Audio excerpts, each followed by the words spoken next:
Join us in a captivating exploration of the Milky Way, where young Giovanni grapples with feelings of loneliness and the complexities of friendship in a whimsical tale filled with cosmic wonder. In this enchanting children's story, witness how Giovanni and his friend Campanella embark on an extraordinary journey through a mesmerizing celestial landscape infused with star maps and the allure of the universe. As they navigate the challenges of childhood, experience the magic of the Milky Way Festival that transforms their understanding of connection and belonging, ultimately reminding us all of the beauty found among the stars. The band has been variously described as a river, as the residue of a flow of milk and so forth. Who knows what it really is? The teacher directed his question to the entire class, pointing to the hazy white galactic sash that stretched from the top to the bottom of the big black star map mounted on the board. Campanella raised his hand, followed by 4 or 5 others. Giovanni too started to raise his hand, then quickly stopped. He was sure he had read in a magazine somewhere that the band was made of stars. These days, however, Giovanni was always very sleepy in class. He had no books and no time to read. As a result, he had begun to feel that there was really nothing he understood very clearly. The teacher spotted him immediately. "Giovanni, I expect you know." Giovanni rose smartly to his feet, but once he was standing, he could not come up with a clear answer. Zanelli peered round at him from the seat in front and snickered. By now, Giovanni was flustered, and he blushed bright red. The teacher asked again, "If we were to examine the Milky Way through a large telescope, what, generally speaking, would it appear to be?" Giovanni thought it really was made up of stars, but again could not get out a quick answer. The teacher looked perplexed for a moment, but soon turned to Campanella. "Well now, Campanella." Now that his name was called, Campanella, who had raised his hand so energetically before, also stood hesitating, unable to answer. The teacher, surprised, studied Campanella carefully for a moment, then quickly pointed to the star map himself. "Well then, if we examine this hazy white Milky Way through a large telescope, it appears as many tiny stars. Wouldn't you agree, Giovanni?" Giovanni nodded, blushing scarlet. His eyes, however, had already filled with tears. "Yes, I knew that, and Campanella knows it too, of course. After all, his father is a professor. It was in the magazine we read together at his house, and then after we read the magazine, Campanella went and got a big book from his father's study. We opened it to the place marked Milky Way, and for a long time the two of us looked together at the photograph, an inky black page crowded with white dots. It was beautiful. Campanella could not possibly have forgotten that. Still, he didn't answer right away. That's because he knows I have a job now in the mornings and afternoons. When I come to school, I don't run around playing with the other kids anymore, and I hardly say a word to Campanella. He felt sorry for me and didn't answer the teacher on purpose. Thinking this, Giovanni felt an almost unbearable pang of sadness for both himself and Campanella.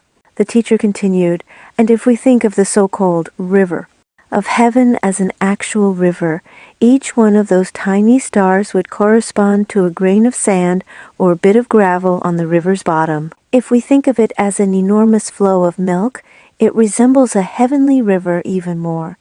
By that I mean each star corresponds to one of the minute droplets of fatty oil that floats suspended in milk. Now you might ask, in that case, what corresponds to the water of the river? The answer would be that which transmits light at a specific speed, in other words, a pure vacuum.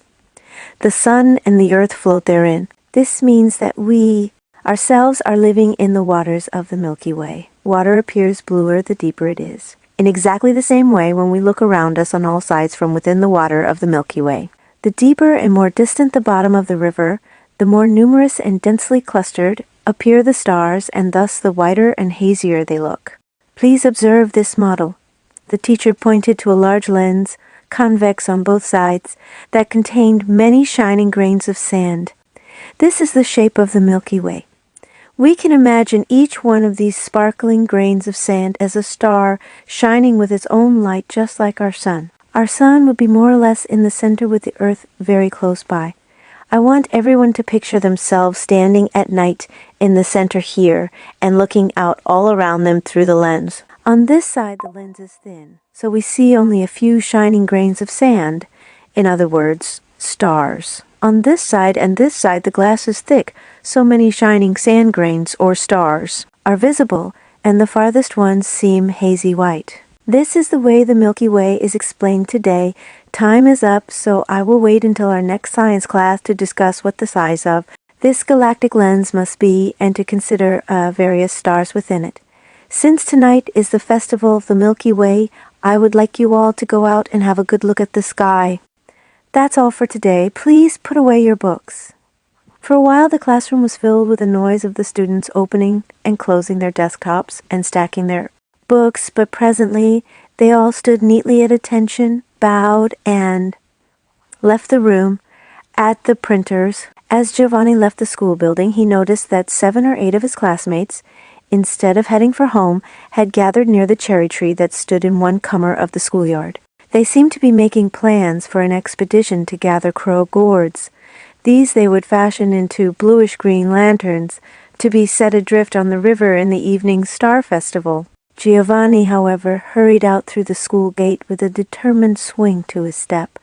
He found the houses of the town already decorated for the Milky Way festival that night. There were hanging balls of yew sprigs and lanterns tied to cypress branches. Instead of starting for home, Giovanni wound his way through the village streets and went into a large printing shop. He quickly greeted the man in a baggy white shirt who sat at the teller's desk near the entrance, then removed his shoes and stepped in. In front of him was a large sliding door which he opened. Inside, the lights were on, even though it was day, and several rotary printing presses were in noisy operation. Various people, some with strips of cloth tied around their heads, others, wearing eye shades, were busy with different chores, reading things or counting with a drone that was almost like singing. Giovanni went up to the high desk that was third from the doorway and greeted its occupant. The man searched on a shelf for a moment. "I expect you can manage this bit," he said, handing Giovanni a slip of paper. Giovanni picked up a small flat box from the foot of the man's desk. Across the room, a number of electric lights were on. He went and crouched down near one corner of a slightly leaning wall of type boxes. Using a pair of tweezers, he began picking out pieces of type one after the other. Each was no bigger than a grain of millet. A man in a blue apron passed behind him. "Need a magnifying glass there, Sonny?" 4 or 5 others nearby smiled coldly without saying a word or even turning in his direction. Giovanni, pausing again and again to rub his eyes, kept on busily collecting type. A little after the clock had struck 6, Giovanni took the flat box filled with the type he had collected and checked it once more against the slip of paper he held in his hand. He then brought it to the man at the desk, who received it silently with an almost imperceptible nod. Taking his leave, Giovanni opened the sliding door and went up to the teller's desk. The man in the white shirt, as silent as ever, handed Giovanni a small silver coin. Giovanni's face instantly brightened. He made an energetic bow, retrieved his bag from where he had left it below the desk, and dashed out of the building. Whistling brightly, he entered a baker's shop. He bought a loaf of bread and a bag of sugar cubes, then rushed off at top speed. Home. The place to which Giovanni returned with such enthusiasm was a little house on one of the poorer back streets, the farthest to the left in a row of 3 doorways. Kale and asparagus had been planted in some empty crates near the entrance. The shades in the 2 tiny windows were drawn. "Mother, I'm home. Have you been feeling badly?" Giovanni asked, slipping off his shoes. "Ah, Giovanni, you must be all tired out from work." "No, it's been so nice and cool today. I'm feeling much better." Giovanni stepped in from the entrance to find his mother lying down in the front room, resting with a white kerchief tied around her head. Giovanni opened the window. "Mother, I bought some sugar cubes today. I thought I'd put a few in some milk for you. You go ahead and eat first. I don't feel like having anything just yet." "When did Sister come home?" "It was about 3. She tidied everything up for me." "Your milk didn't come?" "Apparently not." "I'll go and get it then." "I'm in no hurry. Please eat first. Your sister fixed some sort of tomato dish before she left. She set it down over there. Well then." I'll go ahead and eat." Giovanni took the plate of food from its place near the window and ate it hungrily together with the bread. "You know, Mother, I'm almost certain Father will be coming back soon." "I think so too, but why do you feel so certain?" "Because I read in the newspaper this morning that the fishing up north has been very good this year." "Yes, but it's possible that your father hasn't been fishing."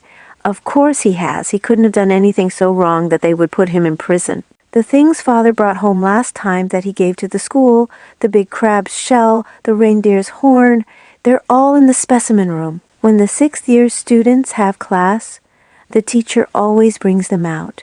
Your father said that this time he would bring you an otter skin jacket, didn't he?" "Everyone always says that to me when they see me." "They say it to tease me."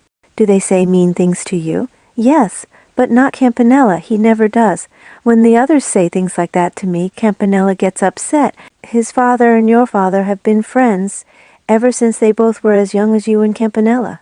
That's why Father used to take me along with him when he visited Campanella's house.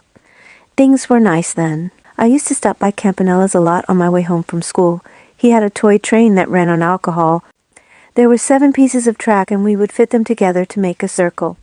It had electricity poles and a signal post, and the signal light would only turn green when the train passed. Once, when the alcohol was all gone, we used kerosene, but the boiler got all sooty. Yes, I remember. Now I go to their house to deliver the paper every morning, but it's always dead quiet still. That's because it's so early. They have a dog named Zoel. He's got a tail just like a broom. When I go there, he always follows after me whining. He follows me right to the edge of town, sometimes even farther. They say everyone's going out tonight to float gourd lanterns on the river. I bet Zoel follows along too. Oh, that's right. Tonight is the Milky Way Festival, isn't it? Yes, I'll have a look when I go get the milk.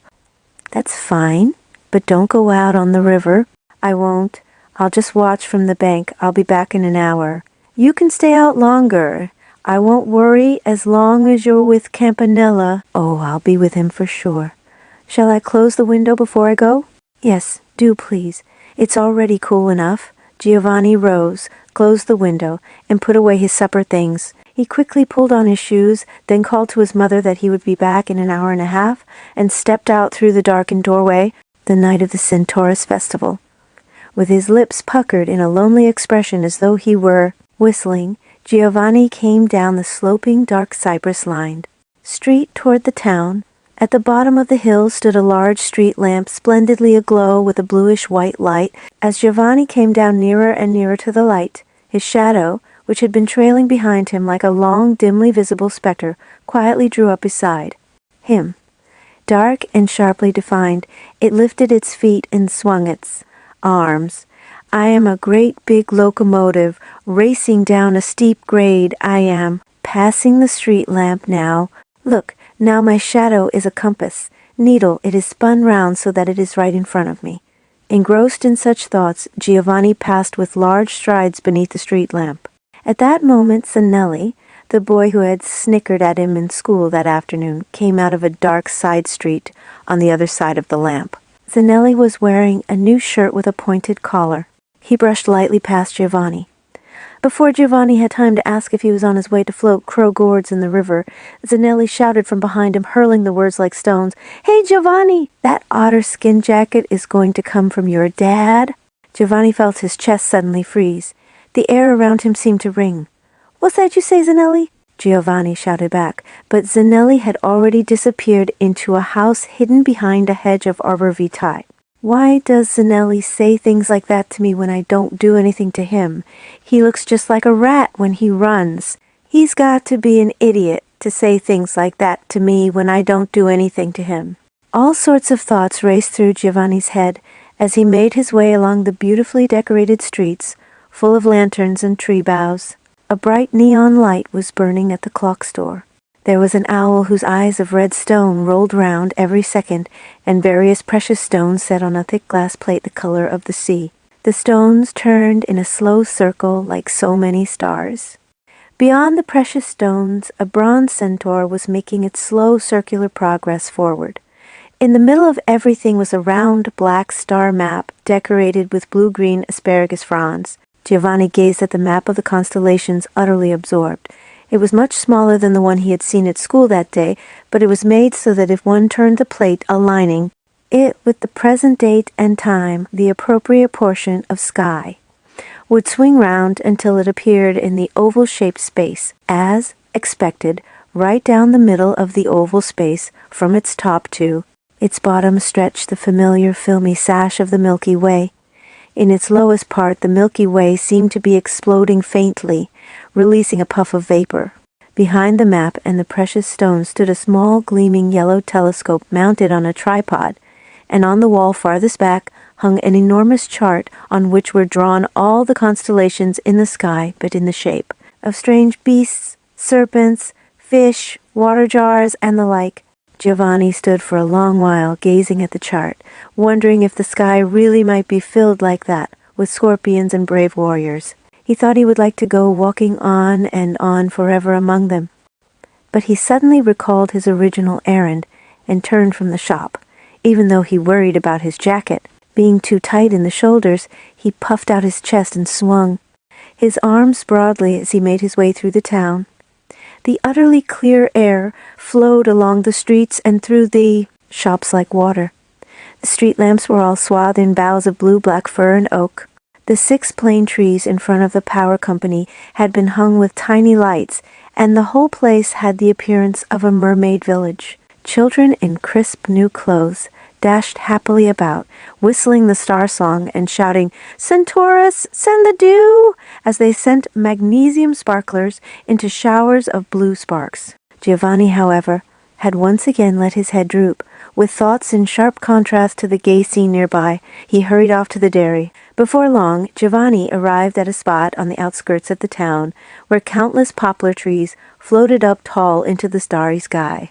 He passed through the black gate of the dairy and stood in front of the darkened milk kitchen, which smelled of cows. Pulling off his cap, he called out, "Good evening," but the house was hushed and still. No one seemed to be home. Giovanni straightened his shoulders and shouted once again, "Hello, is anyone home?" After a moment, an old woman appeared and approached slowly as though she were in pain. She asked him in a mutter what he wanted. Giovanni said as brightly as he could, "The milk wasn't delivered to our house today, so I came to get it. There's no one here now, and I can't help you. You'd better wait until tomorrow." As the woman spoke, she rubbed a spot beneath her reddened eye and peered down at Giovanni. "My mother is sick, so I really need it tonight." "Well then, come back in a little while." The woman seemed ready to go back in. "All right, thanks." Giovanni nodded and left the kitchen.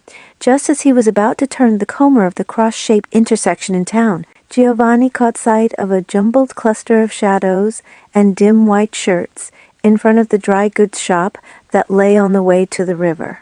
6 or 7 whistling and laughing schoolboys, each holding a crow-gourd lantern, stood in a group. Their laughter and whistling had a familiar ring. They were Giovanni's classmates. Giovanni was startled and began to turn back, but he thought better of it and headed up the street. With a bright, determined air, he was going to ask if they were on their way to the river, but found the words sticking in his throat. Just then, Zanelli shouted out again, "Giovanni, an otter skin jacket is going to come for you." The others immediately followed suit. "Giovanni, an otter skin jacket is going to come for you." Giovanni blushed scarlet. No longer aware of whether he was walking or not, he began to hurry past the group. Then he spotted Campanella in their midst. Campanella was silent and smiling a little out of pity. He looked at Giovanni as though he guessed he would be angry. Giovanni dodged those eyes as though he were fleeing them. A moment after he had passed by Campanella's tall frame, he heard the boys all start, each on his own, to whistle. As Giovanni turned the corner, he glanced back and saw Zanelli looking at him. Then Campanella, whistling even louder, walked off in the direction of the bridge that was dimly visible beyond. A wave of inexpressible loneliness passed through Giovanni, and he suddenly started to run. Some little children who were making a rumpus as they hopped about on one foot with their hands clapped over their ears thought Giovanni was running for the fun of it and shouted excitedly. Presently, Giovanni hurried off in the direction of the Black Hill, the pillar of the weather wheel. Behind the dairy farm there was a hill, not very steep. Beneath, The stars of the northern big bear the smooth black summit seemed hazy and, more than usual, to be gently linked to the hills beyond. Giovanni began to climb quickly up the little wooded path, already wet with dew. Between the inky black clumps of grass and dense bushes in various shapes, the little path shone, a white strand in the starlight. In the undergrowth were small insects with flashing blue lights. When a leaf happened to be lit up all blue, green from behind, it made Giovanni think of the crow gourd. Lanterns the boys had been carrying. As he came out of the pitch-black woods of pine and oak, the sky suddenly opened out before him, vast and empty. He could see the Milky Way stretching with a soft white light from south to north, and he could make out the pillar of the weather wheel on the summit. Flowers, perhaps bellflowers or wild chrysanthemums, were blooming everywhere with a scent belonging to a dream. A solitary bird passed over the hill, calling as it flew. Giovanni came up to the foot of the weather wheel pillar that stood at the summit. Warm from running, he threw himself down in the cold grass. The lights of the town shone at the bottom of the darkness, like the dragon palace at the bottom of the sea. The children's whistling, their voices in song, and tom fragments of their cries reached his ears faintly. The wind made a noise in the distance, and the grass on the slope mistled softly. Giovanni's sweat-drenched shirt already felt chilled. His gaze swept across the black fields that stretched in the distance beyond the outskirts of town. From the direction of the fields, he could hear the sound of a train. The windows of the little train were a tiny row of red. When Giovanni considered that inside there were people on a journey, laughing, peeling apples, doing all sorts of things, he felt unbearably lonely and shifted his gaze once again to the sky. They say that white band across the sky is all made of stars.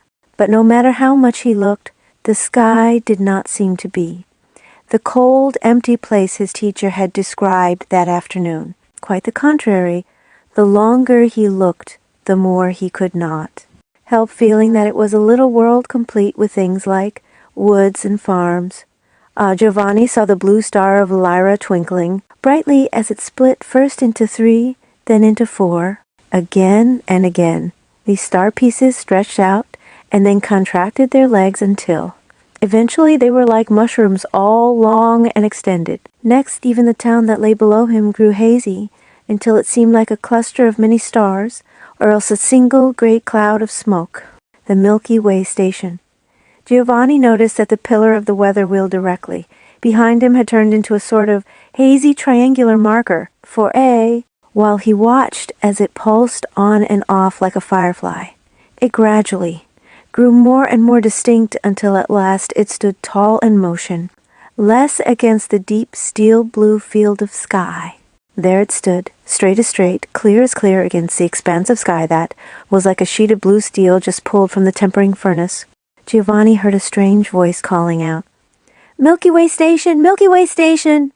At that moment, everything before his eyes became suddenly bright, as though the light from a trillion phosphorescent squid had been frozen at the same instant and dropped down into the sky, or as though a diamond company had pretended it was not, making a good haul and had hoarded its diamonds in hopes of keeping the price high, but someone had suddenly turned the cash upside down and scattered diamonds everywhere. Dazzled, Giovanni rubbed his eyes over and over again.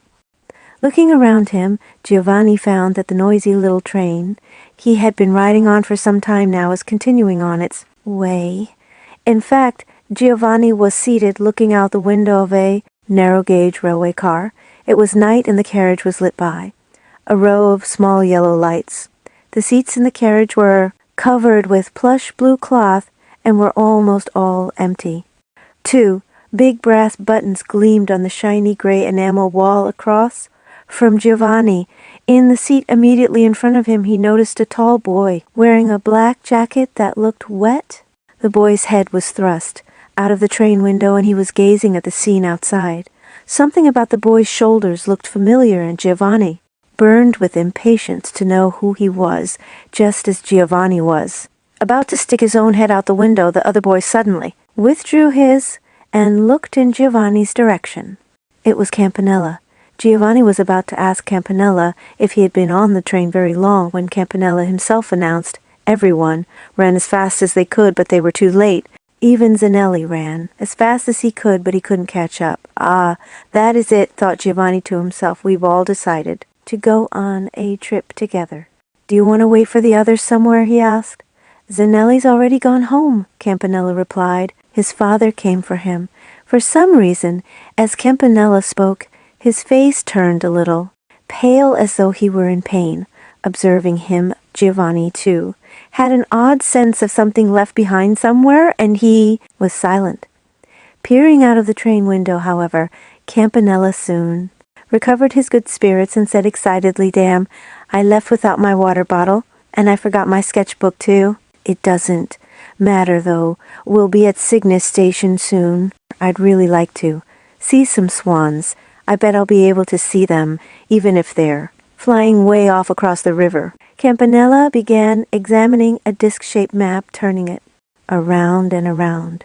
Sure enough, the river of the Milky Way showed white down the center of the map, and along its left bank ran a line of railway track heading further and further south.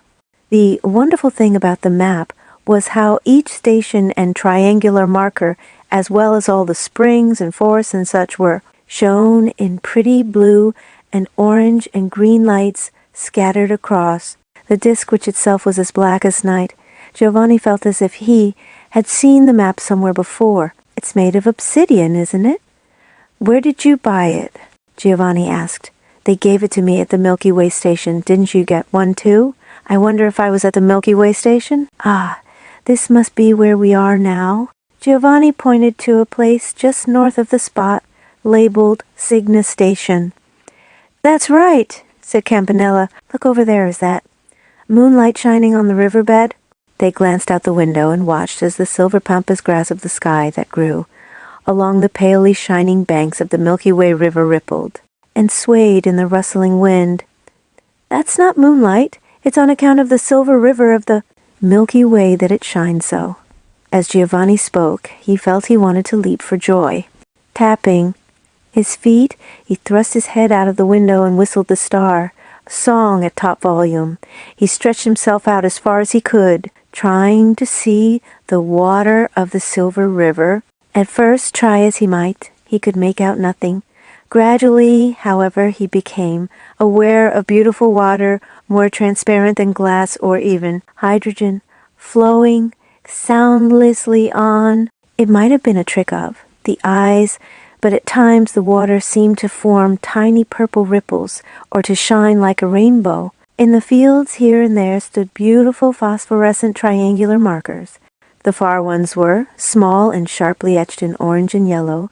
The near ones were large and had a slightly hazy pale blue light set in various configurations, some triangular, some rectangular, some in the shape of a lightning bolt or loop of chain. They filled the fields with their light.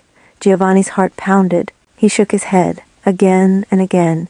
Then the beautiful triangular markers, shining blue and orange and all sorts of colors over the fields, trembled lightly and quivered as though each were breathing. "We've come to the fields of heaven," Giovanni exclaimed.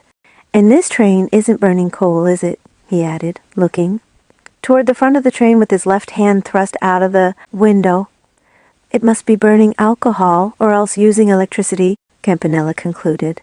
With a clickety-clack, the pretty little train sped on and on, through the celestial pampas grass waving in the wind, through the bluish glimmer from the water and the triangular lights. "Gentians are blooming. It's fall already," Campanella exclaimed, pointing out of the window.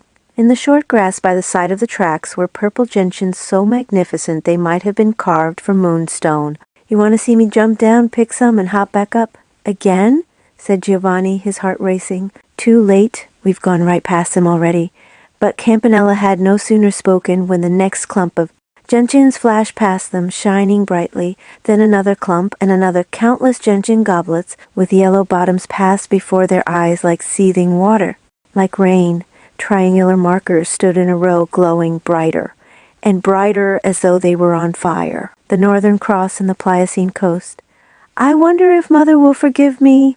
Campanella suddenly blurted out what was on his mind, his voice agitated almost, stuttering. "That's right," thought Giovanni. "My mother is down there, near that orange marker so far away it looks like a speck of dust, and she's thinking about me." He was silent and distracted. I would do anything to bring about my mother's happiness. But what would my mother's best happiness be? Campanella appeared to be struggling hard to keep from crying. "Nothing's happened to your mother, has it?" exclaimed Giovanni in surprise.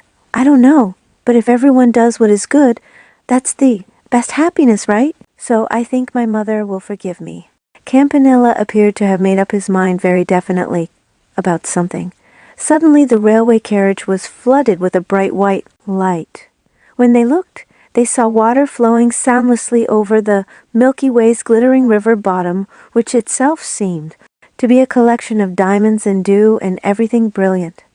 In the midst of the flowing water was an island emitting a hazy corona of pale bluish light. On the level summit of the island stood a dazzling white cross, perhaps forged from the frozen clouds of the northern pole. In eternal stillness it stood, crowned by a vivid golden halo. Voices rose on all sides. "Hallelujah! Hallelujah!" The boys looked around to find their fellow passengers in the carriage, all facing in the direction of the cross.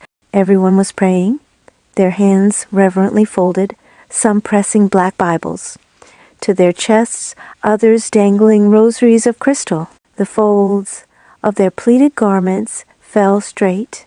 Without thinking, the boys too rose smartly to their feet. Campanella's cheeks shone with the beautiful light of ripe apples. Then the island and its cross were gradually left behind. The far bank was clouded by a palely shining haze. Sometimes its silver would suddenly dim as though filmed over by breath, just the way the silver of pampas grass becomes cloudy when it is tossed by the wind. And the gentian flowers, so many, sometimes hidden, sometimes peeking out from the grass, seemed like softly burning will-o'-the-wisps. This sight, too, was soon cut off by a row of pampas grass, coming between the train and the river, twice the island of. Cygnus appeared behind them, but it was already very distant and small, no bigger than a picture. The pampas grass rustled once more, and the island at last completely disappeared from view. Behind Giovanni was a tall Catholic-like nun wearing a black veil. He had no idea when she had boarded the train.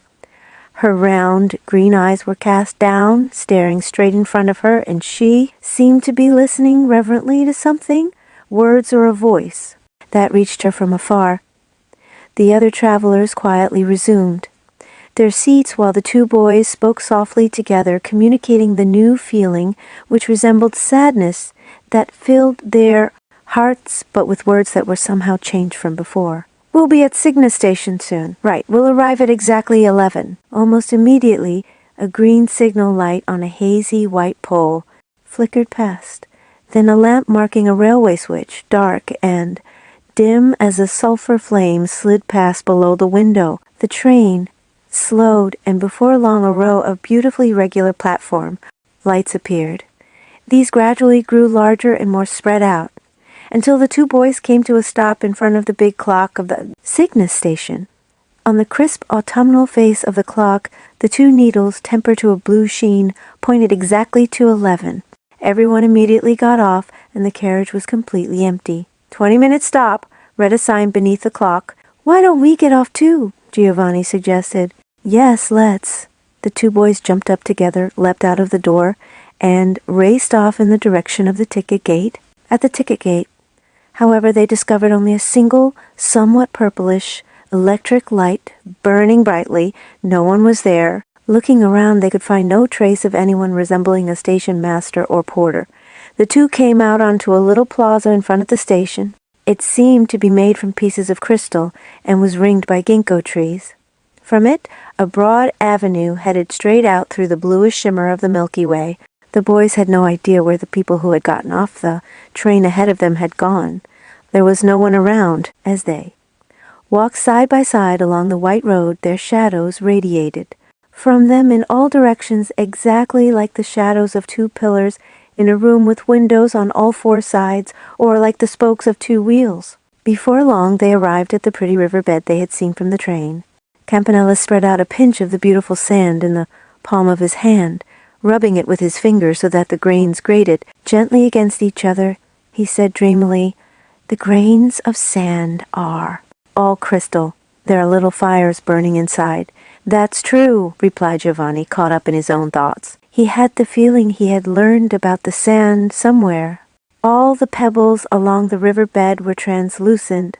There were clearly pieces of crystal and topaz among them. Some showed complex patterns of folds and swirls, while others, diamond bright, released a pale light like mist where two facets met. Giovanni ran to the river's edge and plunged in his hand the uncanny water of the Milky Way's silver river. Was more transparent than hydrogen, but clearly it was flowing. This could be told from the way the two boys' wrists seemed to float with a faint tinge of mercury where they were submerged in the water, and from the way the ripples that formed where the water flowed against their wrists seemed to flicker and bum with a beautiful phosphorescent light. Upstream, beneath a cliff covered with pampas grass, they could see a white rock as flat as a playing field alongside the river. On it were 5 or 6 small figures, some standing, some crouching down. The figures had some sort of tools that now and again flashed in the sun. It looked as though they were digging something up or else burying something. "Let's go have a look," the two boys both shouted at the same moment, and they raced off in the direction of the figures. At the entrance to the area of white rock was a shiny ceramic signboard that read, "The Pliocene Coast." Beyond the entrance, here and there along the river's edge, someone had erected railings made of slender iron poles and set out pretty wooden benches.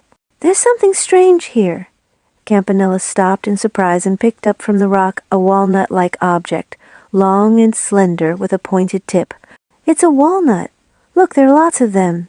They didn't just wash up here. They're embedded in the rock. They're big, twice the size of normal walnuts. This one's not the least bit broken. Come on, let's have a look over there. I bet they're digging something." Clutching their black, jagged-edged walnuts, they headed toward the spot. On their left, the waves burned with a sort of gentle lightning as they lapped the shore, while on their right the ears of the pampas grass, looking as though they were made of silver, and seashells rustled on the cliff. As they drew nearer, they could see a tall, academic-looking man with very thick glasses and black boots, busy jotting something down in his notebook while at the same time frantically issuing orders to 3 people who, using picks and trowels, appeared to be his assistants. "Careful not to damage that projection there." "Use the trowel," I said. "The trowel, stop! Dig from further back. No, no, no. Why must you be so rough?" The boys looked and saw an enormous pale-colored animal, bone that seemed to have fallen over on its side and broken. It was more than half dug out from the soft white rock around it. Then they noticed that some of the stone that bore the footprints of cloven-hoofed animals had been neatly cut out into 10 square pieces with a number attached to each piece. The professorial gentleman turned toward the boys, his glasses flashing. "You've come to observe, I take it," he said. "I expect you saw lots of walnuts. Those are roughly 1,200,000 years old, very recent as these things go. 1,200,000 years ago, in the latter part of the Tertiary period, this area was a beach. Deeper down you can find seashells. Right where the river flows now there used to be salt water washing in and out. Now this animal here is called a baz." "Hey, stop using a pick there. Do it carefully with a chisel." Well, this baz animal was the ancestor of today's cow. In former times, they were very numerous. Will it be used as a specimen? No, we need it as proof. To you and me, this area is a fine, thick stratum of earth, and there is all sorts of evidence turning up to show it was formed 1,200,000 years ago. But to people different from ourselves, does it really appear like this as a stratum of earth? Or does it seem to be wind, or perhaps water, or even empty sky? That's the point. Are you following me, nevertheless? Hey, you can't use a trowel there. Don't you know there might be a rib bone buried just underneath? The professor rushed off in alarm. It's late, said Campanella, glancing from his map to his. Watch, we better go. Well then, sir, we have to be going. Giovanni took polite leave of the professor. I see, off you go then. The professor once again began to walk busily about, supervising. The two boys raced off over the white rock at top speed in order not to be late for the train. They found that they could truly run like the wind. They did not grow short of breath, and their knees did not get hot and sore. Giovanni thought that if they could run like this, they could gallop all over the world. They returned along the river. The light at the ticket gate gradually grew larger. Before long, they were both back in their old seats on the train, gazing out the window at the place they had just visited, the bird catcher. Mind if I sit here? From behind them came a gruff but kindly adult voice. It belonged to a man with a red beard and a stooped back who wore a slightly tattered brown overcoat. 2 bundles wrapped in white cloth were slung over his shoulder. All right. Giovanni simply bunched his shoulders a bit by way of a nod of greeting. The man smiled softly through his beard and carefully placed his bundles on the net baggage rack. Giovanni, feeling somehow very sad and lonely, gazed in silence at the clock. Directly before him, far ahead, a glassy whistle blew. The train was already moving quietly. Campanella's gaze wandered over the top of the carriage. A black beetle had landed on one of the lights and was casting a large shadow across the ceiling. The man with the red beard was watching Giovanni and Campanella for some reason. He was smiling tenderly. The train had gradually gathered speed. Pampas grass and river flashed in turn outside the window. Where might you be heading? The man asked the 2 boys, a little timidly. Giovanni felt somewhat at a loss for an answer. We're going on and on forever. That's nice. This train really does go on forever. Where are you going? Campanella suddenly asked, in such a challenging tone that Giovanni laughed without thinking. Man in a pointed hat with a huge key hanging at his waist, who was sitting in the seat opposite, glanced in their direction and also laughed. That made Campanella, too, turn red in the face and burst out laughing in spite of himself. The man with the red beard, however, did not seem particularly offended. With his cheeks twitching a little nervously, he replied, I'll be getting off just ahead. I'm in the bird-catching business. What birds do you catch? Cranes and wild geese. Herons and swans, too. Are there lots of sea cranes? Oh, yes. They've been calling for a while now. Didn't you hear them? No. Can't you hear them even now? There, listen carefully. The 2 boys looked up, straining their ears to hear. Between the rumbling of the train and the noise of the wind in the pampas grass came a sound like bubbling water. How do you catch cranes? Do you mean cranes or herons? Herons, replied Giovanni, thinking really either would do. They're no trouble, herons.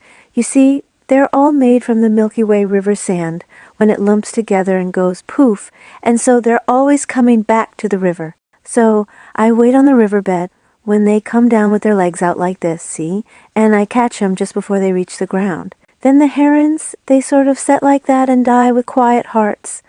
And after that, well, everybody knows what happens. I press them like leaves. You press herons like leaves, as specimens? Not as specimens, why people eat them, of course. How strange, said Campanella, surprised. There's nothing strange or mysterious about it. Look! The man stood, took down the bundles from the baggage rack and unwrapped one, turning it around and around with a practiced hand. There, have a look. I only just now caught them. They really are herons, the 2 boys could not help exclaiming. There were 10 herons, pure white and shining, like the Northern Cross they had seen just a while ago. The herons were in a row, like a bas-relief, with their bodies a little flattened and their black legs drawn up. Their eyes are closed. Campanella gently touched the closed eye of a heron with his finger. It was white and crescent-shaped, even the snowy lance, like feathers on the top of the head, were still firmly attached. Yes, they are shut, aren't they? The man folded over the cloth and wrapped up the bundle, again, around and around, and fastened it with a cord, wondering in their present locale what sort of person actually ate heron. Giovanni asked. Does heron taste good? Yes, every day I get orders, but wild goose sells even better. That's because wild goose is higher quality, and, most important, there's no fuss. Here you go. The bird catcher unwrapped the other bundle. There were wild geese marbled with patches of yellow and pale blue. They shone like lamps. Just like the heron, they were arranged in a row, a little flattened, and with their bills in a tidy line. These you can eat as is. Have some, please. The birdcatcher tugged gently at a yellow goosefoot. At once it broke off neatly as though it were made of chocolate. Go ahead and taste a little. The birdcatcher snapped it in two and handed a piece to each boy. Giovanni took a small bite. It really is candy. It is even better than chocolate.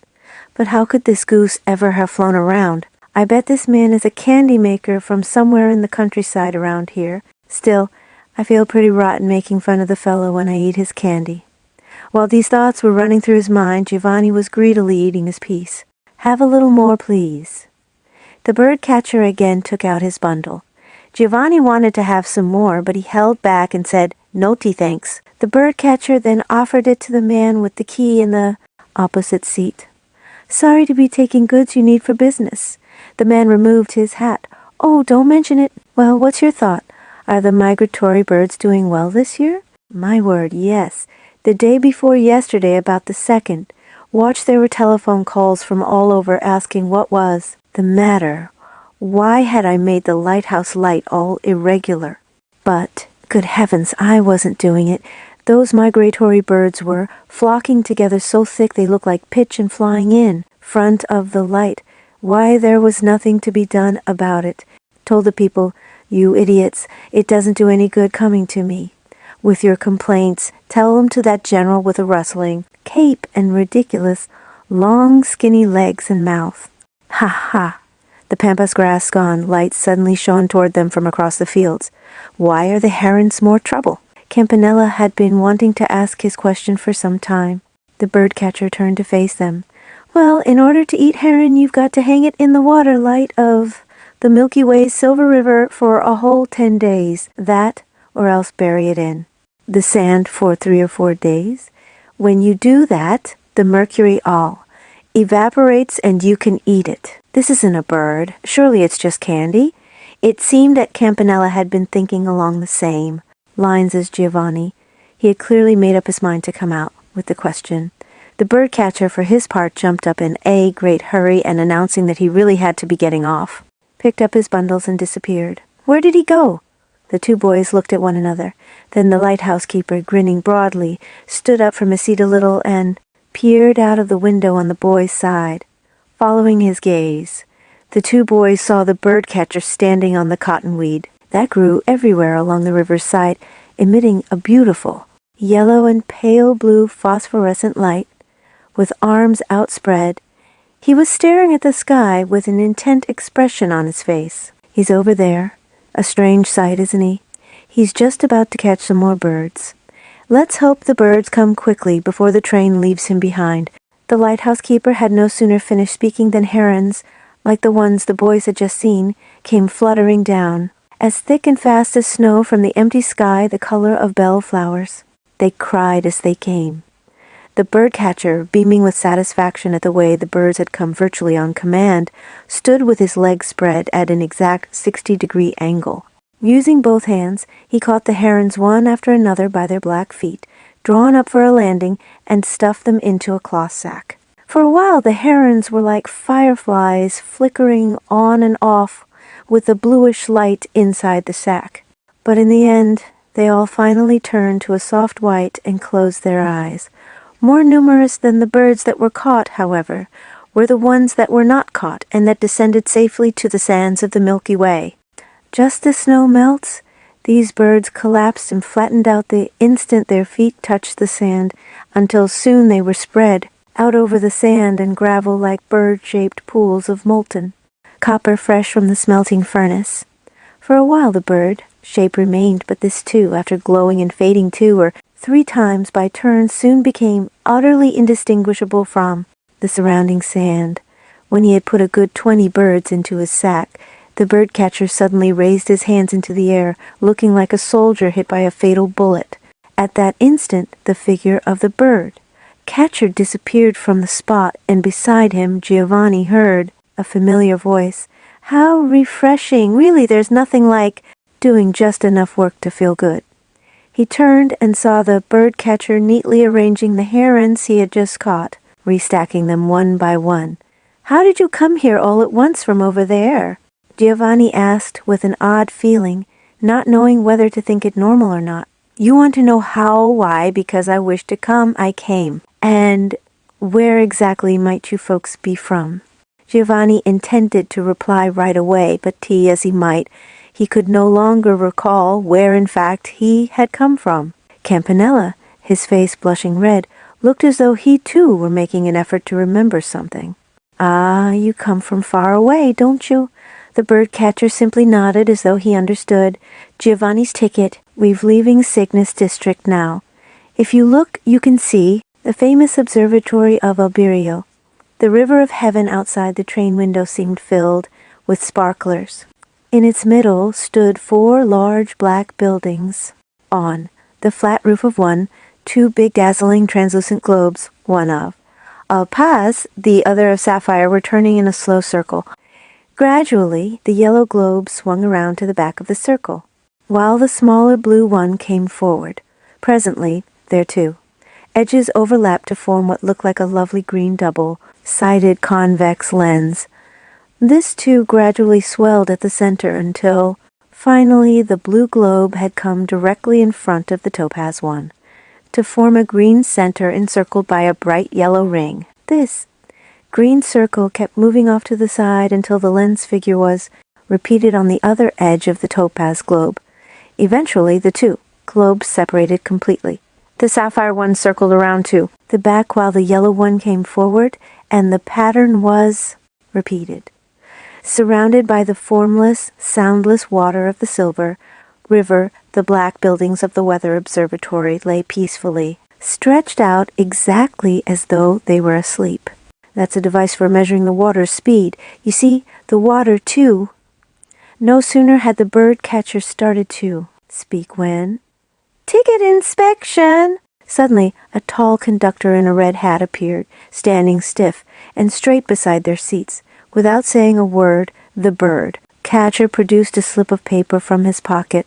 The conductor glanced at it briefly, and then thrust out his hand toward Giovanni and Campanella, wiggling his fingers as though to say, "And what about you too?" While Giovanni hesitated, not knowing what to do, Campanella nonchalantly handed over a small gray ticket. Giovanni, utterly flustered, stuck his hand in his jacket pocket with the thought that a ticket might possibly be in there, and found what? Felt like a large folded piece of paper, surprised by his discovery. He quickly pulled it out. It was a green piece of paper about the size of a postcard, folded in 4. Since the conductor had his handout, Giovanni decided he might just as well hand this paper to him. The conductor stood very straight and unfolded the paper carefully. Then, as he read it, he kept fidgeting about straightening the buttons on his jacket. The lighthouse keeper, too, peered up at the paper and studied it intently, so Giovanni thought it must be a certificate of some sort, and he felt his chest growing a little warm. "Did you bring this from 3-dimensional space, sir?" the conductor inquired. "I really don't know anything about it." Relieved that everything was all right now, Giovanni looked up at the conductor and gave a little laugh. "Very good. Sir, we'll be arriving at the Southern Cross at the 3rd hour following. Sir." The conductor handed the paper back to Giovanni and went off. Campanella instantly stole a glance at the slip of paper, clearly on fire to find out what it was. Giovanni, too, was eager to have a look. It proved, however, to be 10 strange characters printed in the middle of a black arabesque design. As they stared at the paper in silence, they had the feeling that somehow they were being sucked up into the middle of it. "My, this is very valuable. What you have here is a ticket that even lets you go to the real heaven. Not just heaven, this is a pass that lets you walk freely wherever you like. Why, if you have this, you ought to be able to go anywhere at all on the likes of this Milky Way railway of the imperfect, illusory fourth dimension. You're pretty important, aren't you? I really don't know anything about it, Giovanni blushed as he refolded the paper and put it back in his pocket. Feeling embarrassed, he turned to gaze out of the window once more with Campanella, but he was vaguely aware that the birdcatcher kept, darting occasional glances in his direction as though he, Giovanni, were somebody special. Aquila Station's coming up soon, announced Campanella, as he checked the 3 small bluish-white triangular markers lined up along the far bank against his map.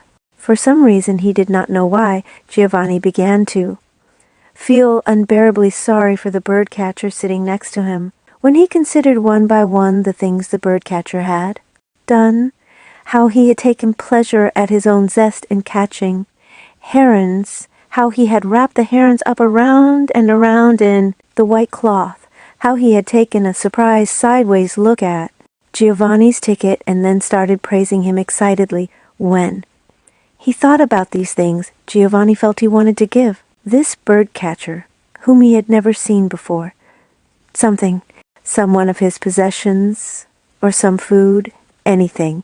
He felt that, if it would mean this man's true happiness, then he himself would not mind standing on the shining bed of the heavenly river and catching birds on his behalf for 100 years on end. He had to say something. He was about to ask the birdcatcher what he desired most, but thought that might seem too abrupt. Wondering what would be the best thing to do, he glanced behind him, only to find that the birdcatcher was no longer there. The white bundles were missing from the baggage rack as well. He quickly glanced out of the window, thinking he might spot him, with legs spread, staring up at the sky, poised to catch more herons, but outside was all beautiful sand and waves of white. Pampas grass, the birdcatcher's broad back and pointed hat were nowhere to be seen. "I wonder where that man went," Campanella said softly. He too had clearly been thinking about him. Where did he go? When will we ever see him again? Why didn't I talk with him more than I did? I was just wondering the same thing. I just considered him a nuisance. I feel awful about it. Giovanni thought he had never before felt this peculiar sort of emotion, nor said this sort of thing. Somehow I smell apples. I wonder if that's because I was thinking of apples just now? Puzzled, Campanella glanced around the carriage. There really is a smell of apples, and of wild roses, too. Giovanni also glanced around, but the smells seemed to be coming in through the window. He thought that since it was autumn, it was odd to have the smell of wild roses in bloom. Then suddenly there was a boy of about 6 with glossy black hair standing in the carriage. The buttons of his red jacket were undone, and he was barefoot and shivering with a very startled expression on his face. Beside him was a tall young man neatly dressed in a black suit.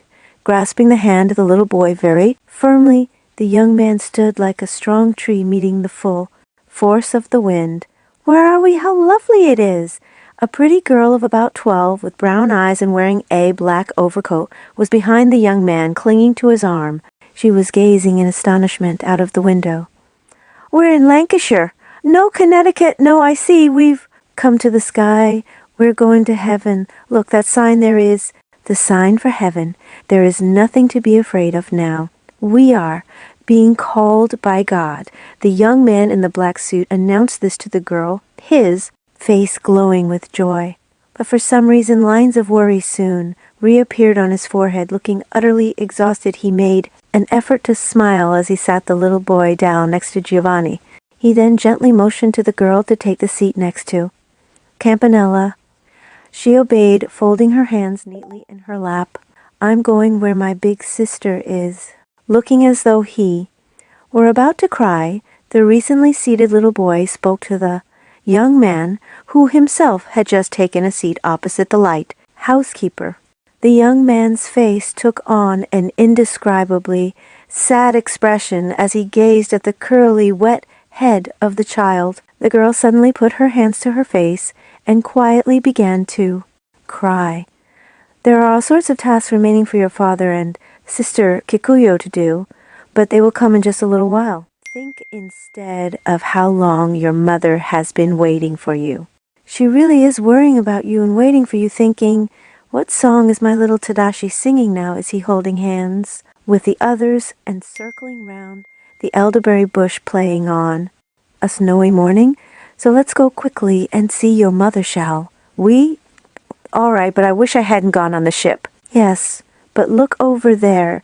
See, that wonderful river there is what you used to see through the window, all white and hazy that summer, when we sang Twinkle, Twinkle, Little Star every night before bed. It's right over there. Pretty, isn't it, the way it shines? Even the boy's sister, who had been crying, wiped her eyes with a handkerchief and looked out. In a quiet, teacherly voice, the young man again spoke to the children. We have nothing to be sad about now. We are traveling through such a nice place and will soon go to where God is. It will be very bright there and smell lovely and be full of wonderful people. And the people who were able to board the lifeboats instead of us will all be rescued. I'm sure of it. They will each go to their own homes and to their fathers and mothers who are waiting and worrying about them. So since we haven't long to go, let's cheer up and sing some songs to make the time go faster. As the young man comforted the two children, stroking the boy's wet black hair, his own face gradually brightened. Where did you folks come from? What happened to you? The lighthouse keeper asked the young man in a way that showed he had managed to figure out something about their situation. The young man smiled softly and said, our ship hit an iceberg and sank. Their father had returned to his country ahead of his family on account of some urgent business, and we had started out to join him 2 months later. I was a university student and employed as a private tutor. On the 12th day out, I don't know whether it was today or yesterday, the ship hit an iceberg and at once listed badly and started to sink. There was some hazy moonlight, but the mist was very thick. Half of the lifeboats on the port side were already beyond use, so there was no way that everyone could board. The ship was going to sink at any moment, and I became desperate, crying out to please let these little ones on. The people nearby immediately opened up a path for us and began to pray for the children. But the space between us and the lifeboats was crowded with little children and their parents, and I didn't have the heart to push them aside. Then I thought that even though I didn't want to, it was my duty to do all I could to save these two young people, and I was about to shove aside the children in front of us. I thought about it again, however, and decided that rather than be saved in such a manner, it would be these young people's true happiness for us all to go as we were before God. After that, I changed my mind again and thought I would bear the sin against God on my own shoulders and make every effort to save them. When I saw what was happening, however, I could not bring myself to do it. They put only the children in the lifeboats while the mothers frantically blew kisses and the fathers stood with straight backs stoically bearing their grief. It tore my heart to watch. Meanwhile, the ship was sinking fast, so I prepared myself mentally. Putting my arms around these two, I waited with them for the ship to sink, thinking we would try to stay afloat as long as we could. Someone tossed out a life preserver, but it flew past us and slid off somewhere. With great effort, I managed to pry loose some grating from the deck, and we all three grasped it tightly. Seemingly out of nowhere, a voice rose singing a hymn. At once everyone joined in together, singing in different languages. At that moment there was a sudden loud noise, and we fell into the water. Thinking we had already been drawn into the whirlpool, I held on to these two tightly, and then when everything went dim, I found myself here. These young people lost their mother the year before last. Oh, I'm certain the lifeboats escaped all right, because the sailors were quite practiced, you see, and rowed away quickly from the ship. From a distance, They could hear small voices raised in prayer. Giovanni and Campanella recalled all sorts of vague memories they had long forgotten, and their eyes grew warm. That big ocean is the Pacific, isn't it? And small boats in that. Iceberg-dotted sea in the far north, people are working, struggling for all they're worth, as they battle the wind and the freezing salt water and the fierce cold. I feel truly sorry for those people, and also somehow apologetic before them. I wonder what I can possibly do for the sake of their happiness. Giovanni sat with head bent, utterly dejected. We don't know what happiness is, the lighthouse keeper spoke consolingly. In truth, any hardship at all, if it's experienced along the way of righteousness, is just a step bringing us closer to true happiness. Both the climb up the pass and the climb down bring us closer. That's true. The young man made a prayerful response. If it is for the sake of attaining the supreme happiness, tragedy too, in all sorts of forms, can be the divine will. Exhausted, the brother and sister were both slumped down in their seats fast asleep. On their feet, barefoot before, they now wore soft white shoes.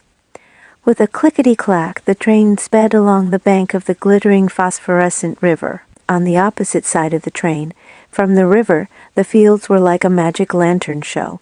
There were hundreds and thousands of triangular markers, large and small of various sorts. Above the larger ones could be seen surveyors' flags dotted with red. So many were clustered all over the far end of the fields that they were like a soft, pale white mist. From there, or perhaps from further away, what looked like hazy beacon fires in various shapes shot up from time to time, first one, then the other, into the deep purple sky. The beautiful transparent wind was indeed filled with the scent of wild roses. Well, how do you like 'em? I bet you've never seen apples like this before. The lighthouse keeper opposite sat with apples on his lap, cradling them with both hands so that they would not fall. They were huge and beautifully tinted with gold and crimson. Looking truly astonished, the young man bent over the pile of apples held by the lighthouse keeper. Narrowing his eyes and cocking his head, he stared at them in complete absorption. Wow, they're magnificent! Do apples grow like that around here? Take one, please, take one. The young man took an apple, then glanced toward Giovanni and Campanella. And what about you, little gentleman over there? Won't you have some too? Giovanni felt somewhat offended at being called a little gentleman and remained silent, but Campanella said, "Thank you." Since the young man then went ahead and selected an apple, a piece for each of them, and handed them over, Giovanni stood up and said thank you as well. Now that his arms were free, the lighthouse keeper himself gently placed an apple on the lap of both the sleeping brother and his sister. "Thank you very much," said the young man, still gazing intently at the fruit. "Where do they grow such magnificent apples?" Of course we practice agriculture in these parts, but there is a promise that by and large, good things will just grow on their own accord. Agriculture itself doesn't take such a lot of effort. Usually if you just sow the seeds you want, the crops grow quickly by themselves. Even the rice is huskless, like rice in the Pacific area, and the grains are 10 times bigger than normal and have a good smell, but where you folks are headed there isn't any more agriculture. Even cakes and apples don't have any residue when you eat them, but are wafted off as delicate fragrances through the pores of the skin. The fragrance is different for each person. Suddenly, the little boy opened his eyes wide and said, "I was just dreaming of my mother. She was in a place with lots of big, fancy cupboards and books. She looked at me and held out her hands and smiled and smiled and smiled. I told her I was going to find an apple and bring it to her, and then I woke up. This must be the train I was on before. The apple is right here," the young man said. "This nice man gave it to you. Thank you. But my sister Kaoru is still asleep. I will wake her up. Kaoru, look, you have an apple. Wake up." His sister smiled and opened her eyes, dazzled by the light. She put her hands over her eyes for a moment, then looked at her apple. Her brother was already eating his, savoring it as though it were a piece of pie. and the pretty skin, which had been carefully peeled, wound around and around in a corkscrew shape. Before it could fall to the floor, the peel evaporated in a soft gray gleam of light. Giovanni and Campanella both put their apples carefully away in their pockets. Downstream on the opposite bank a woods came into view. It was large and densely grown, and the branches of its trees were laden with ripe round fruit gleaming crimson. In the very center of the woods stood an enormously tall triangular marker. From the midst of the forest a sound of inexpressibly beautiful tonal quality, blended with the orchestral bell and xylophone, came, flowing toward them, half melting, half seeping into the wind. The young man shuddered, his whole body trembling, as they listened in silence to the music. Shining fields, or perhaps they were carpets, of yellow and palest green spread out everywhere before them, while a dew like a pure white wax seemed to film over the face of the sun. "My, look at those crows!" exclaimed the girl called Kaoru, who was sitting beside Campanella. "They're not crows, they're magpies, all of them." Campanella had again assumed an inadvertently critical tone so that Giovanni once more laughed without thinking. The girl looked embarrassed. On the palely shining riverbed, dozens upon dozens of blackbirds rested in a dense line, quietly basking in the soft gleam from the river. The young man spoke, trying to smooth things over. "They are indeed magpies. See how the feathers stick straight out from the back of the head." The train came abreast of the triangular marker that stood in the forest on the opposite bank. At that moment they could hear strains of a familiar hymn coming from the very back of the train. It sounded as though a fairly large chorus were singing. The young man instantly paled, stood up, and seemed about to rush off in the direction of the singing, but then changed his mind and sat down again. Kaoru pressed a handkerchief to her face. Even. Giovanni felt his nose acting a little strange. Almost imperceptibly, however, the chorus swelled, gradually becoming louder and clearer until both Giovanni and Campanella automatically joined in. Then the green forest of olives, tearfully shimmering on the far bank of the invisible river of heaven, slowly slipped behind them. The strange instrumental sounds that flowed toward them from the woods were worn away by the clatter of the train and the noise of the wind until they could barely be heard. "Peacocks!" "Yes," responded the girl.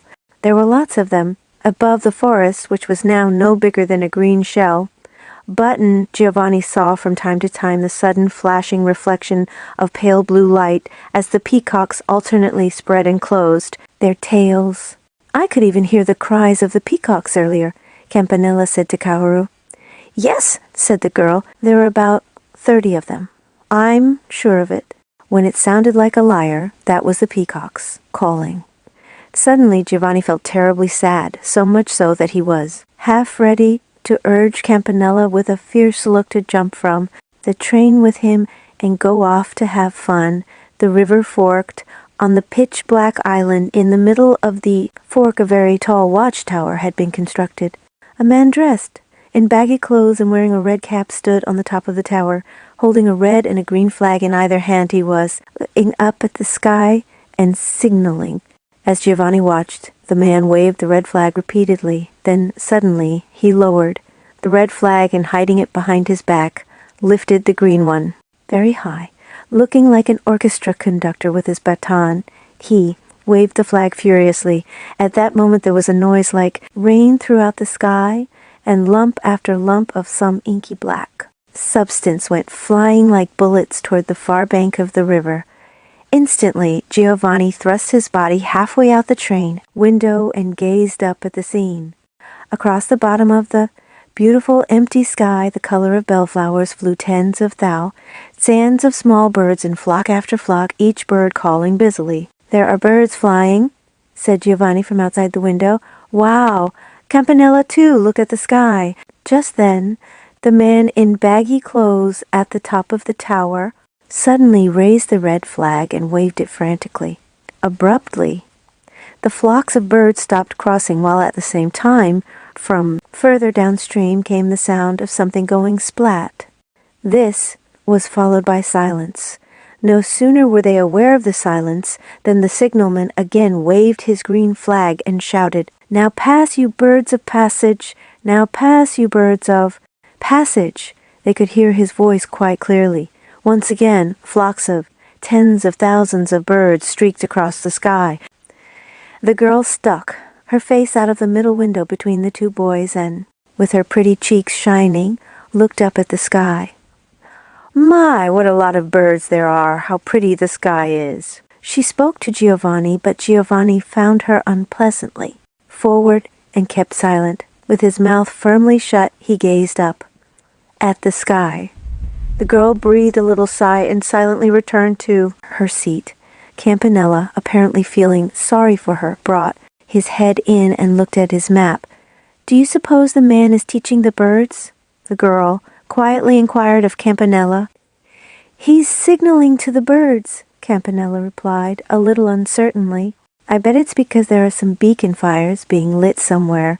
A hush settled over the carriage. Giovanni wanted to pull his head in, but he would have found it painful to show his face in such a brightly lighted place, and he resisted the urge in silence. Still standing as he was, he began to whistle. "I wonder why FM's so sad like this," he thought. "I really should have a kinder, more tolerant attitude, way beyond the riverbank. Over there I can see a small bluish flame, pale as smoke. It's so cold and still. I'll keep looking at that and calm myself down." Pressing both his hands to his hot, aching head, Giovanni turned his gaze toward the distant flame. "Isn't there anyone who will go on and on with me forever? Even Campanella's all wrapped up in talking to that girl." "What, about me?" Giovanni's eyes again filled with tears. The Milky Way River seemed merely hazy white, as though it had grown very distant. At that point, the train gradually left the river and began to run along the top of a cliff. On the opposite bank as well, a black cliff rose steadily higher and higher as it followed the river downstream. Some large cornstalks flashed past the window. The edges of the leaves were richly curling, and below them the large green ears already spouted red silk, providing a glimpse of pearly kernels. The cornstalks gradually increased in number until they formed a row between the railroad tracks and the cliff, when Giovanni, following an impulse, drew in his head and looked out. The window on the other side of the carriage he found the lovely fields of the sky planted to the far horizon with the large rustling cornstalks. Drops of dew, just like diamonds drenched in noonday sun, clung in profusion to the tips of the wonderful rippling leaves and shone, flashing red and green. "That's calm, isn't it?" Campanella asked Giovanni, but since Giovanni was still in a black mood, he only answered curtly, "Yes," and continued to look out the window. Then the train began to slow gradually, after passing several signals and lamps marking switches. It came to a stop at a small station. The pale face of the station clock stood directly before them, its hands pointing exactly to the second hour. In the middle of the fields, utterly hushed now that the wind had died down and the train was no longer moving, the pendulum went on swinging, tick-tock, precisely counting the time. Then, exactly in the intervals between the pendulums, tick and tock, a melody came toward them, flowing like a silk thread from the farthest limit of the fields. "It's the new World Symphony," the girl said softly to herself as she glanced at the two boys. Everyone in the carriage, including the tall young man in his dark suit, seemed lost in some sweet dream. "In such a nice, quiet place. Why can't I feel happier? Why do I feel so lonely? But Campanella is being really awful, spending all his time talking to that girl when he's riding on the train with me. It makes me feel terrible." Giovanni stared out of the far window with his face half hidden in his hands. A transparent glassy whistle sounded, and the train began quietly to move. Campanella whistled a lonely-sounding version of the Star Song.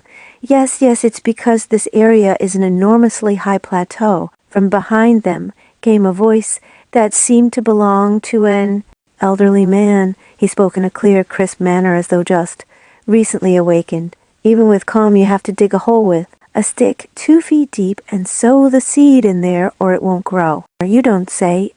It must be quite some distance to the river. Yes, indeed, the river is anywhere from 2,000 to 6,000 feet down.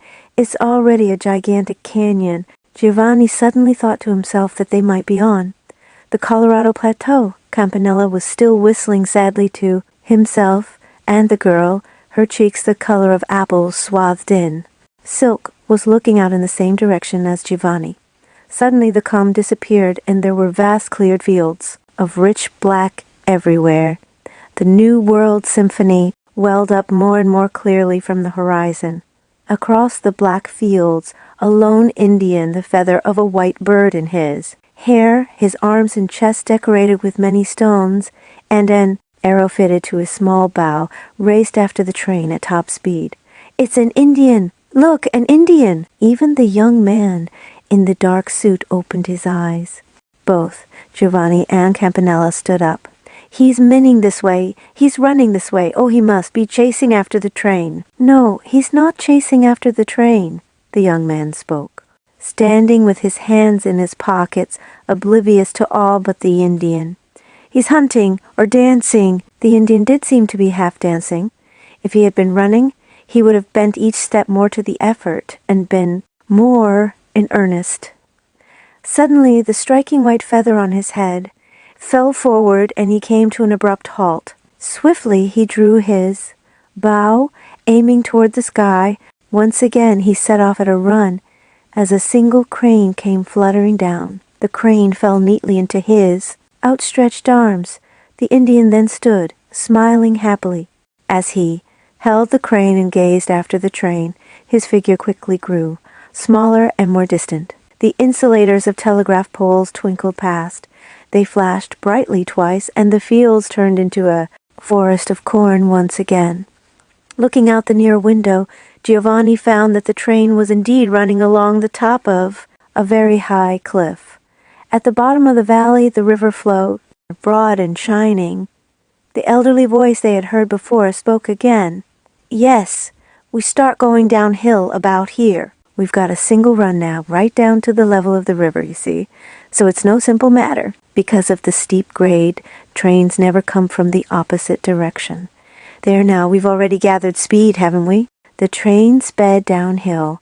Where the railroad ran along the cliff's edge, they could glimpse the river shining below. Giovanni's mood gradually brightened. Sometimes he gave a startled cry, as he did when the train passed a little hut outside of which he saw a child standing dejectedly, looking in his direction. The train raced along, the people in the carriage, thrown backward until they were half prone, clung tightly to their seats. Giovanni suddenly burst out laughing along with Campanella. Then the river of heaven was flowing there beside the train, glittering from time to time as though it were moving with more force than before.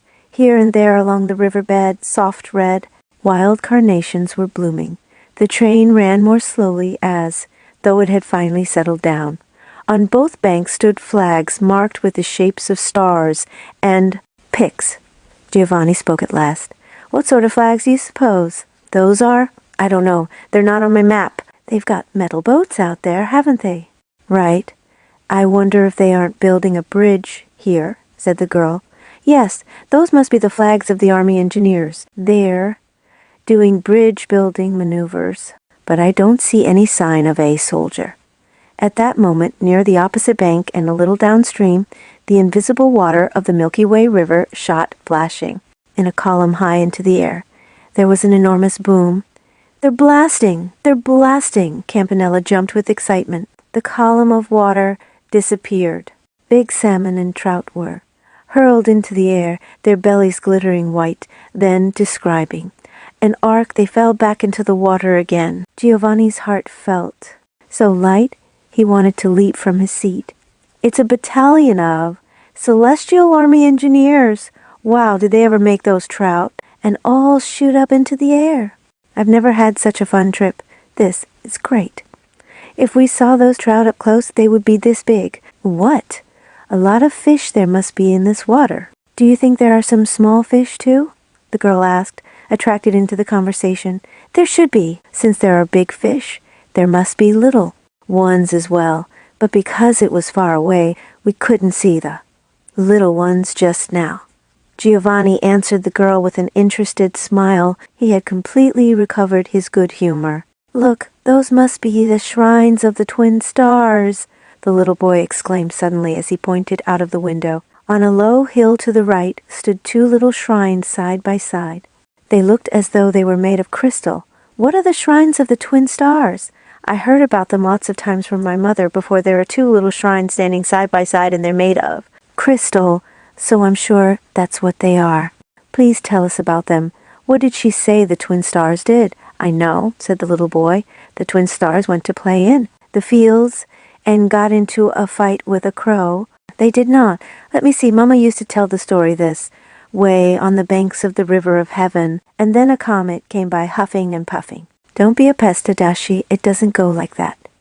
You're talking about a different story. Aren't they playing their flutes over there right now? Nope, they're in the ocean now. No, they're already back from the ocean now, Tadashi. Right. I know all about it. I'll tell the story. Suddenly, the far bank of the river turned crimson. Alders and other trees stood out in inky black against the light, and the invisible waves of the river of heaven glittered from time to time with brilliant red needles. In the fields on the opposite bank burned an enormous crimson fire. The black smoke, billowing up, seemed almost to scorch even the chill deep purple. Sky, redder and more translucent than a ruby, more deliriously, beautiful than a lithium flame, the fire burned. What fire is that? Said Giovanni. I wonder what you need to get such a shining red fire. It's the fire of Scorpio, replied Campanella, studying his map. Oh, I know about the fire of Scorpio, the girl exclaimed. What is it? Giovanni asked. Scorpio the scorpion burned to death. My father always told me that its fire keeps burning to this very day. But a scorpion's an insect, isn't it? Yes, it's an insect, but a good insect. Scorpions aren't good. I saw one preserved in alcohol in the museum. It had a barb like this on its tail, and my teacher said if it stung you, you'd die. That's true, but it's still a good insect, according to my. Father, the story goes like this. Long ago, on the plains of Bardora, there lived a scorpion who got along from day to day by killing and eating small insects and the like. Then one day it was discovered by a weasel, and it seemed as though the scorpion would soon be eaten. The scorpion tried desperately to get away, but in the end it seemed the weasel would catch him for sure. At that moment the scorpion suddenly fell into a well that lay in its path. Try as it might, the scorpion could not climb up from the well, and it began to drown, whereupon the scorpion made this prayer, Alas, I cannot even count the number of lives I have taken before today, and now when this selfsame I was about to be caught by a weasel, what an effort I made to escape. Yet look, what has become of me in the end. Truly, everything in life is uncertain. Oh, why did I not offer my own body without complaint to the weasel? Had I done so, the weasel would most likely have extended its life for one more day. Please, God, look into my heart. In my next life, let me not throw my life away in vain like this, but rather use my body for the true happiness of everyone. That was his prayer. Then the scorpion saw its own body becoming a beautiful crimson fire that lit up the darkness of night. Father said, it's still burning today. I'm sure that fire there is the scorpion's. You're right. Look, those triangular markers there are arranged in the shape of a scorpion. Giovanni saw how indeed the 3 triangular markers on the far side of the fire were arranged exactly in the shape of a scorpion's claws, while the 5 triangular markers on this side were shaped like its tail and barb. And in fact, there it was, burning bright as bright and utterly soundless, the beautiful crimson fire of the scorpion, As the fire slipped gradually further and further behind them, they could all hear various strange and lively sorts of music, something like the smell of wild flowers mixed with the clamor of whistling and many excited voices. They realized that they must be near a town or village with a festival underway. Suddenly, the little boy, who had been dozing beside Giovanni, shouted, "Centaur, send the dew!" He was gazing out of the far window. In the distance stood cedars and firs of a deep bluish green like Christmas trees.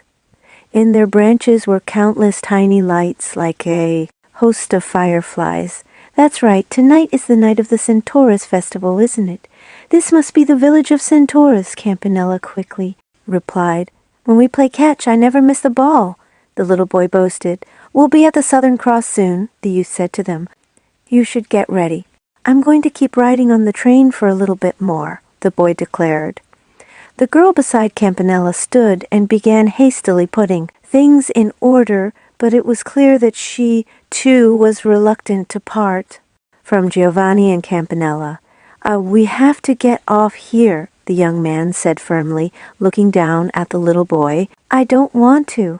I'll go once I've ridden the train some more." Giovanni could not resist the urge to join in. "You can come with us. We have a ticket that lets us go anywhere. But we've got to get off here. This is the place where you go." "To heaven," the girl said sadly. "You don't need to go to heaven or any place like that. Our teacher told us we should build a place that's better than heaven right here. But our mother's already there, and besides, God tells us to. That sort of God is a false God. Your God is a false God. That's not so." "What sort of God is your God?" The young man intervened, smiling. "I don't really know, but in any case, my God isn't like that. My God is the true and only God. The true God is, of course, only one. But my God isn't like that. My God is the only true God. And so it is just as I said, isn't it? We pray that you both will meet us someday in the presence of that same true God." The young man folded his hands reverently. The girl did the same. Everyone seemed to turn a little pale with the pain of parting. Giovanni was close to tears, and his voice wavered as he spoke. "Are you all ready? We'll be at the Southern Cross soon." It was then that they saw it. Far downstream there rose a cross. Like a lone tree from the midst of the invisible waters of the heavenly river, sparkling, set with blue and orange and all sorts of lights, it was crowned by a halo-like ring of palely shining clouds. A current of excitement ran through the train. Just as had happened at the Northern Cross, everyone rose smartly to their feet and began to pray. All that could be heard here and there was a happy cry, as when a child leaps up and plucks a gourd, or a sigh ineffably deep and humble. Then, gradually, the cross came abreast of their window, and they could see the circlet of clouds, pale as the flesh of apples, slowly, gently turning. "Hallelujah! Hallelujah!" The voices of the people resounded, bright and joyful, and from the farthest reaches of that sky, that chill sky, everyone heard the indescribably fresh, transparent call of a trumpet. Then, passing a cluster of signals and electric lamps, the train gradually slowed until it came at last to a full stop directly opposite the cross. "We get off here." The young man took the boy's hand and began walking toward the carriage door. The girl turned and said to Giovanni and Campanella, "Well, goodbye." "Goodbye." As he fought the urge to cry, Giovanni's reply was so curt it seemed angry. The girl's eyes opened wide with the pain of her emotions, and she turned once more in the boy's direction, then proceeded silently on her way. The train was over half empty now.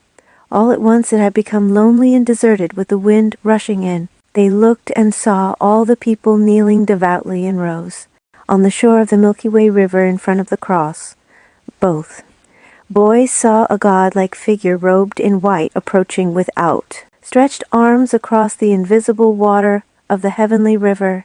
But at that moment a glassy whistle blew, and just as the train was beginning to move, a silvery mist rolled smoothly in from further downstream and blocked their view.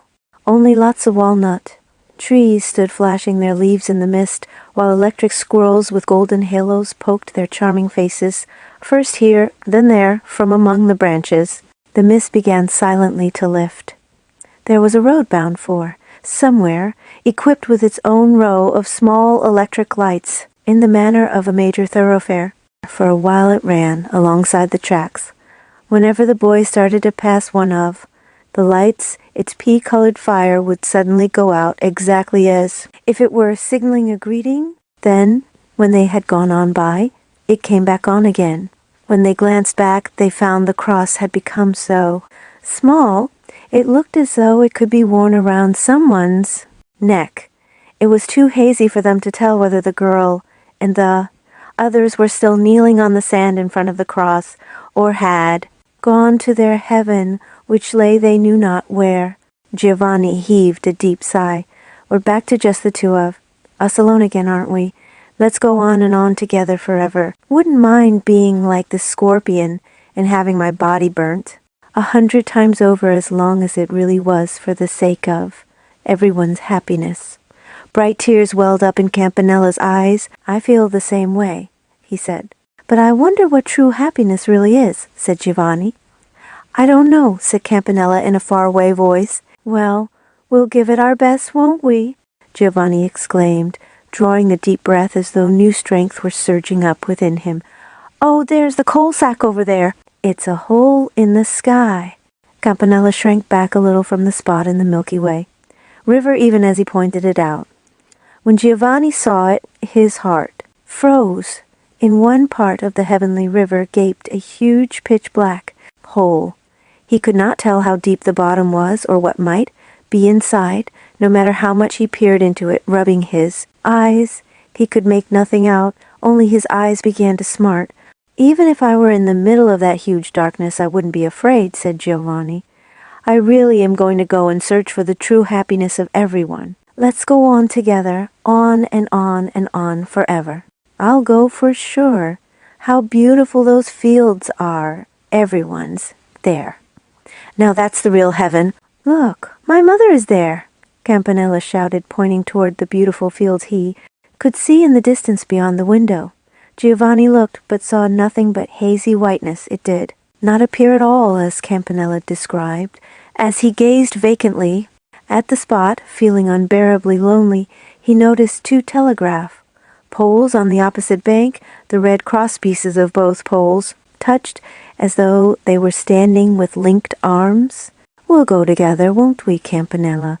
Giovanni glanced back as he spoke, but in Campanella's seat there was no longer any sign of his friend, just the shining black velvet of the seat cover. Giovanni shot to his feet like a bullet, leaning far out of the window so that no one could hear him. He beat his chest fiercely with all his strength and shouted.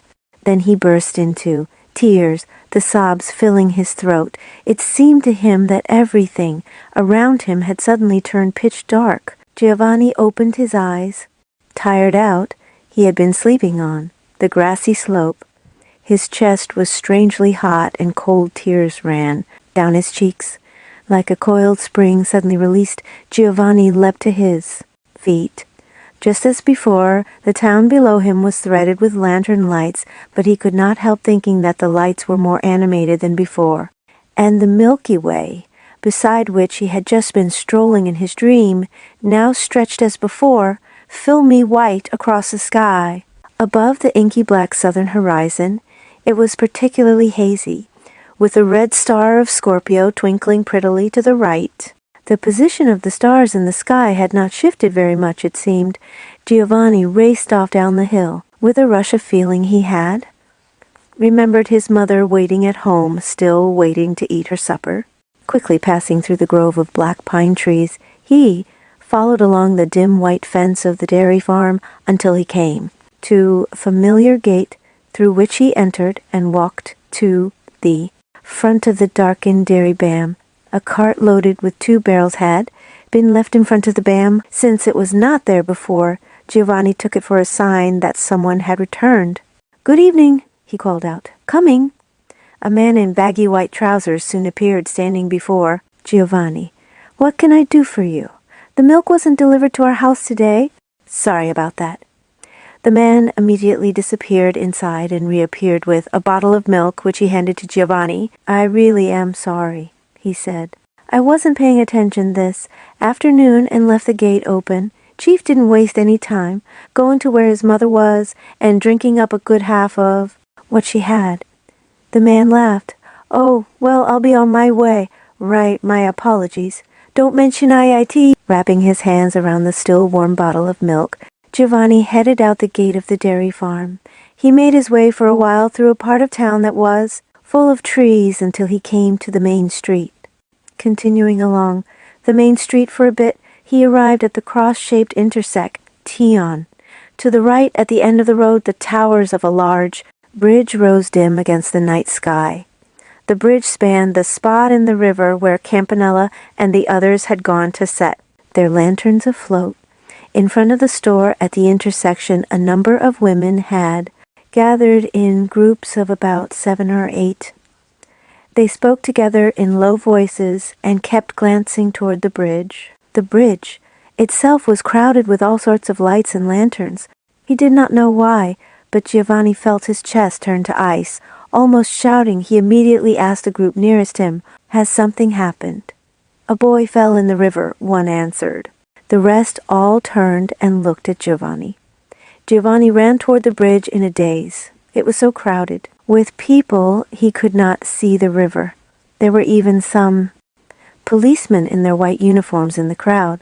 From the roadway in front of the bridge, Giovanni leapt down to the broad, flat riverbed below.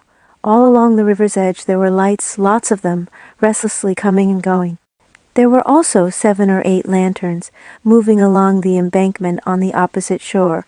Between the two banks flowed the river, calm and gray and barely audible. Already clear of crow-gored lanterns, far downstream on a sandbar that jutted out into the river, stood a group of people, their figures black and sharply etched. Giovanni ran toward them quickly. On the way he came across Marcin, one of the boys who had been with Giovanni earlier. Marcin dashed up to Giovanni. "Giovanni, Campanella went in the river." "Why? When?" "We were on the boat, and Zanelli tried to push his lantern into the current. I think he fell in because the boat rocked just as he was reaching out. Campanella jumped right in after him and pushed him toward the boat. Zanelli grabbed hold of the bow, but afterward we couldn't see Campanella. Everybody must be looking for him." "Yes, everyone came down right away. Campanella's father came too, but we haven't been able to find him. They took Zanelli home." Giovanni went to the place where everyone had gathered. There stood Campanella's father with his long chin and pale face. He was surrounded by schoolboys and people from the town. Dressed in a black suit, he was standing very straight and staring at a watch that he held in his right hand. Everyone was gazing fixedly at the river. No one said a word. Giovanni's knees shook. Lots of acetylene lamps of the sort used for fishing moved restlessly back and forth over the river, and Giovanni could see it flowing, its black water forming small, fluting ripples. Downstream, the breadth of the river reflected the whole vast Milky Way, so that it did not seem to be water so much as the sky itself. Giovanni could not help thinking that the Campanella they were looking for only existed now at the end of that Milky Way.